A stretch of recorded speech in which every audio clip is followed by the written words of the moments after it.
Chapter 1, The Sigh in the Swamp. Feel the dense mist and the scent of mud and lotus. In the deep, still waters of the valleys of ancient Korea, where sunlight barely penetrates the willow canopy, I rest. I am Imugi. To hasty eyes, I am merely a gigantic serpent, a creature of the depths. But to those who know the secret of the waters, I am a promise in waiting. Unlike Amaru, who was born with wings, or Fenrir, who was born for the end, I am defined by my incompleteness. I am a dragon that has not yet taken flight. A being that carries in each scale the weight of 1,000 years of patience. The initial ethical conflict is the agony of aspiration. To become a celestial dragon, Yong, I need two things: time and possession of Yeouiju, the mystical pearl that contains the energy of the sky. Another century, hisses my forked tongue, cutting through the humid air. Another 100 years of mud to gain a second of sky. One of my heads, for in my deep imagination, my duality is internal, asks, why not rise now? Why not use force to snatch the pearl from the clouds? The other, shaped by the Buddhist and Confucian wisdom that permeates my land, answers, because a dragon without virtue is merely a larger monster. The pearl is not captured, it is earned. I see Korean farmers planting rice on the banks of my swamp. They call me Great Serpent, sometimes with fear, sometimes with reverence. They know I bring the necessary moisture, but they fear the day my frustration becomes a flood storm. I am the symbol of one who struggles to overcome their own lower nature. I crawl, but my eyes are fixed on the stars. I am the almost, I whisper, making the water ripple. And the almost is the most painful and sacred place to live. Chapter 2, The 1,000-Year Trial. Feel the weight of each season that has passed. 10 centuries of winters that froze my scales and summers that dried up my swamp. The number 2 here represents the duality between virtue and vengeance. For the Imugi, the counting of time is not linear, it is an ethical tightrope. Legend says that, to ascend, I must live 1,000 years without committing a single act of evil. But the world does not make the path of saints easy, especially when they have the body of a monster. The ethical conflict arises through the temptation of fury. A group of hunters, driven by greed and fear, hurl iron spears at my skin while I sleep. They want my hide, believing it brings immortality. One of the points tears my side flesh. The pain is like a fire. Crush them, roars the instinct in my gut. You are bigger than their villages, older than their kings. One movement of your tail and the swamp will become their tomb. I raise my colossal neck above the reeds. My eyes gleam like golden embers. The men tremble, falling to their knees. I could devour them and, with their blood, heal my wound. But if I do that, the 1,000-year counter resets to 0. I would become just a serpent in the mud again, losing my chance to touch the clouds. I am a dragon, in formation, I hiss, the words escaping like hot steam from a kettle. Instead of attacking, I dive. I use my agony to dig deeper into the mud, creating a channel that, coincidentally, carries water to the parched fields of those same men. The Imugi test is the renunciation of destructive power. I teach that true strength is not the ability to destroy those who hurt us, but the ability to keep our focus on the sky while our feet, or our belly, are stuck to the ground. The 1,000th year is approaching, I whisper to the carp swimming around me. And the sky is beginning to smell me. Chapter 3, The Reflection of the Pearl, Yeouiju. Feel the static electricity that chills the waters. The 1,000th year arrives not with fanfare, but with an absolute silence that makes the birds stop singing. The sky over Korea turns a metallic blue, and the clouds begin to curl up like sacred scrolls. The ethical conflict here is the trial of opportunity. Legend says that Yeouiju, the pearl of omnipotence, will fall from the sky. Only the one who catches it with their mouth as it descends will be able to complete the transformation. But there is a detail that ancient stories often omit: the pearl does not fall to those who desire it, but to those who reflect it. There it is, my eyes widen. A pale light, like a miniature moon, begins to descend gently through the layers of mist. It shines with a purity that hurts the soul of those who have lived in the mire. I prepare myself. My muscles, tense from 1,000 years of waiting, stir like steel springs. But as the pearl descends, I see my reflection on the still surface of the swamp. I see the scar of the spear. I see the marks of time. And, beside my reflection, I see the reflection of another Imugi. A rival? A brother? A projection of my own fears? In Korean mythology, sometimes two Imugis compete for the same pearl, and the one who yields out of compassion gains something that power cannot give. If I jump now, I will be God, my head thinks.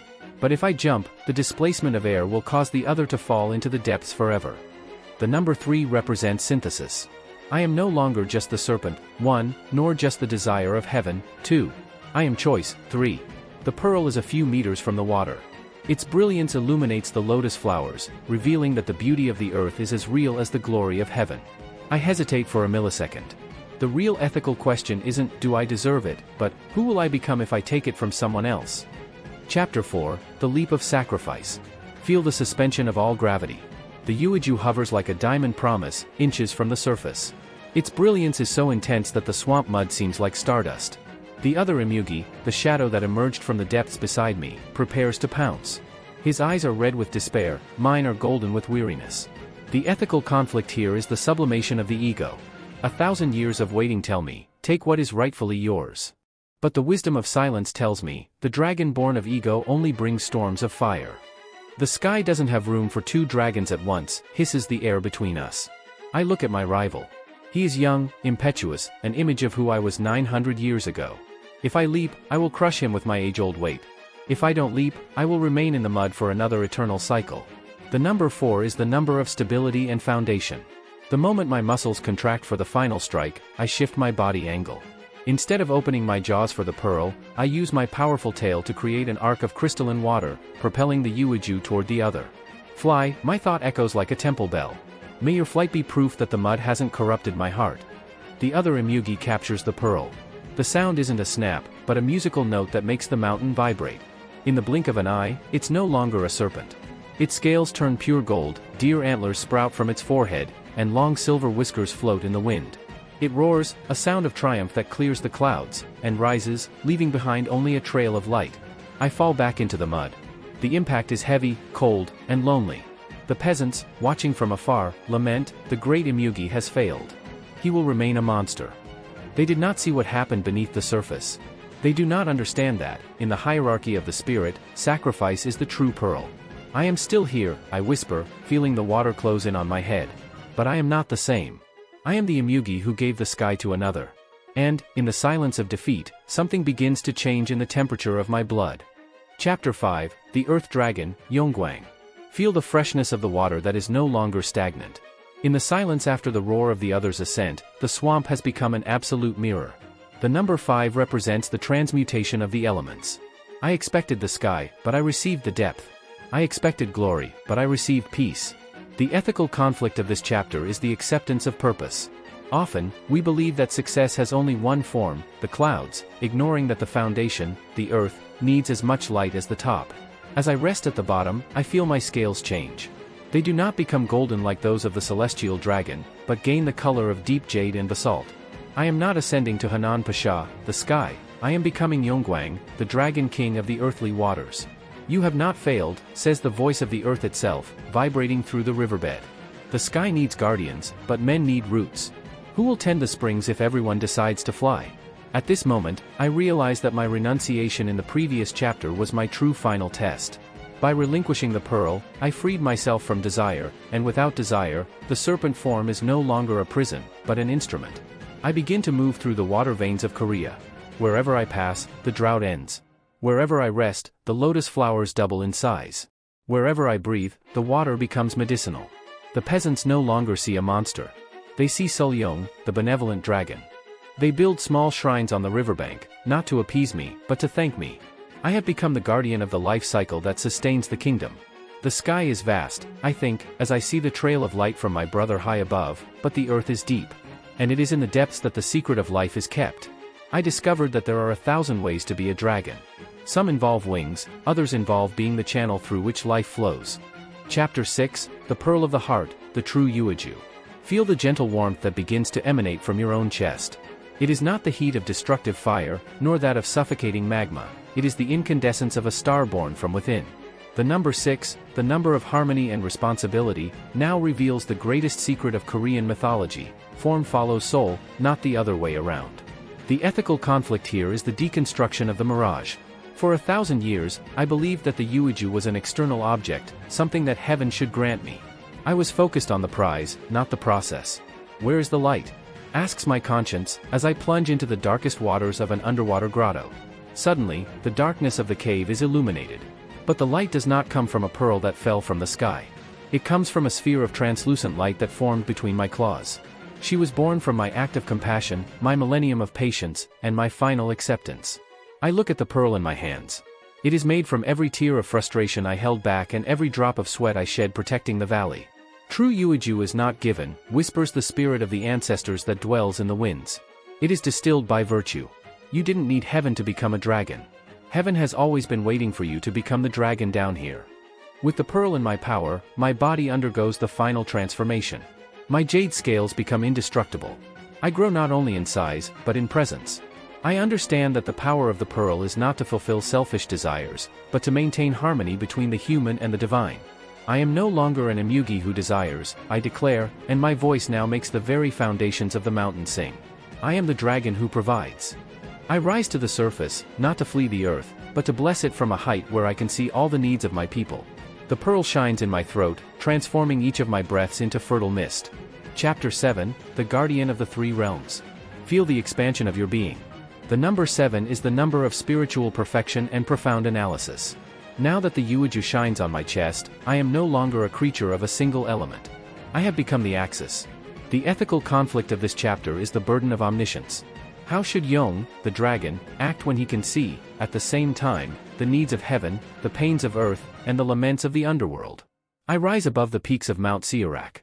On one side, I see the celestial gods demanding order and sacrifice. On the other, I see the humans in the villages, suffering from the injustices of the rulers and the harshness of the droughts. Below, I see the shadows whispering for vengeance. The power of the pearl can change everyone's destiny, whispers the cold wind in my dear antlers. Why not transform the desert into a garden and the tyrant into dust? But I learned the lesson of Imugi. Power without wisdom is merely a storm that changes its name. The true role of the guardian is not that of a benevolent dictator, but that of a mediator. I begin to act in the cracks of destiny. I do not stop the rain, but guide the clouds to where the thirst is greatest. I do not overthrow the king, but whisper dreams of justice in his ears during full moon nights. I keep the waters of the underworld in their beds, so that the past does not flood the present. I am the bridge, I say, as my jade-scaled body cuts through the firmament. Justice is not giving everyone the same thing, but ensuring that the cycle of life is not interrupted by the greed of the few.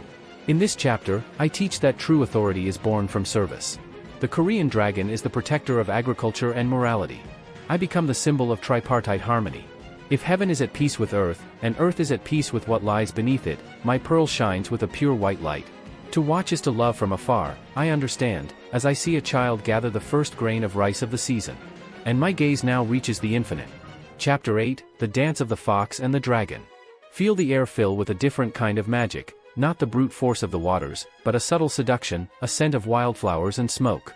In the number 8, the symbol of balance and infinity, my path as Yong crosses with that of another creature who also yearns for transcendence, the Kumiho, the nine-tailed fox.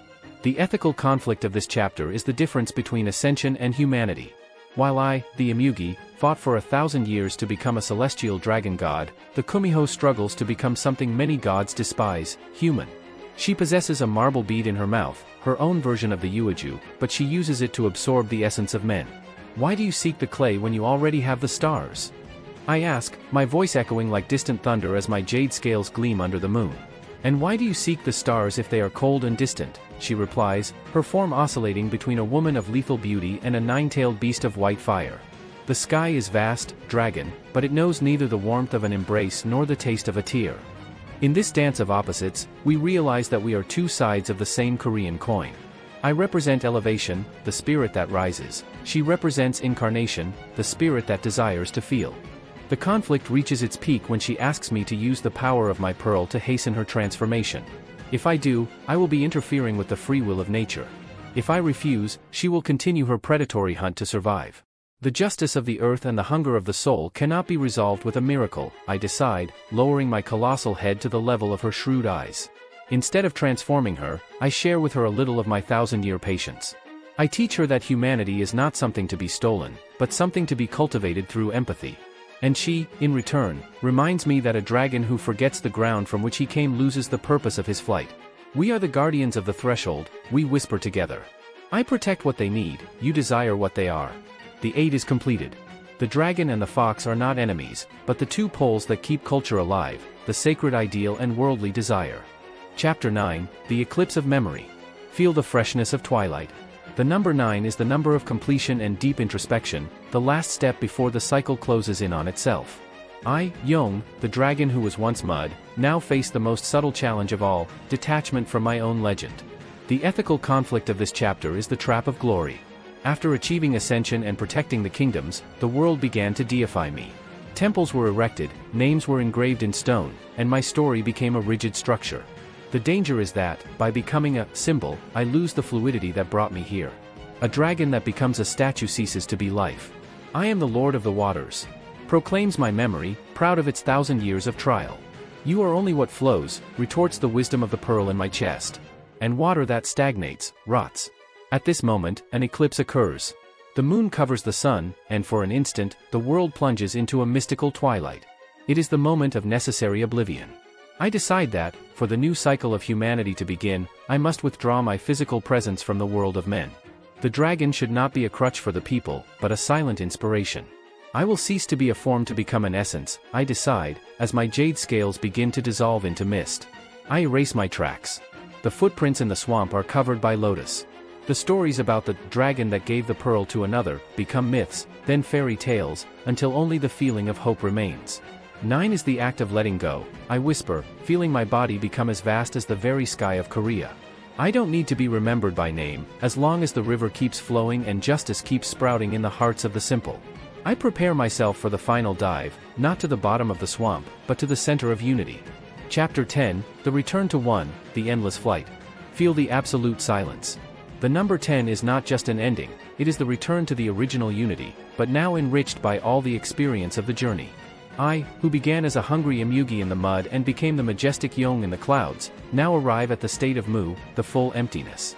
The final ethical conflict is the transcendence of identity. After 1,000 years seeking to be something, a dragon, I discover that the greatest freedom is not needing to be anything beyond one's own existence. Where does the serpent end and the sky begin?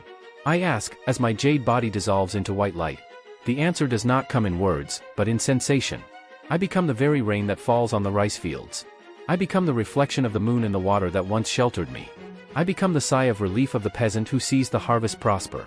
In this final stage, the Yeouiju, the pearl, expands until it engulfs my entire being. I no longer possess the pearl, I am the pearl. And as such, I cease to be an individual and become a law of nature. 1 was desire. 5 was struggle. 9 was detachment. 10 is unification. Walk with courage, I echo in every drop of dew on the Korean peninsula. For each of you carries an Imugi within you, waiting 1,000 years for the chance to sacrifice your own ego in exchange for a pair of wings of light. My story is now complete. The cycle of Korean patience has closed, leaving behind the teaching that time is not an enemy, but the mill that transforms coal into diamonds. Mance. Long life. The saga of the Imugi has reached its spiritual apex. You waded through the mud, faced temptation, yielded heaven out of compassion, and finally, became the universe itself. The Book of Korea closes under the moonlight. Where does your soul wish to travel now?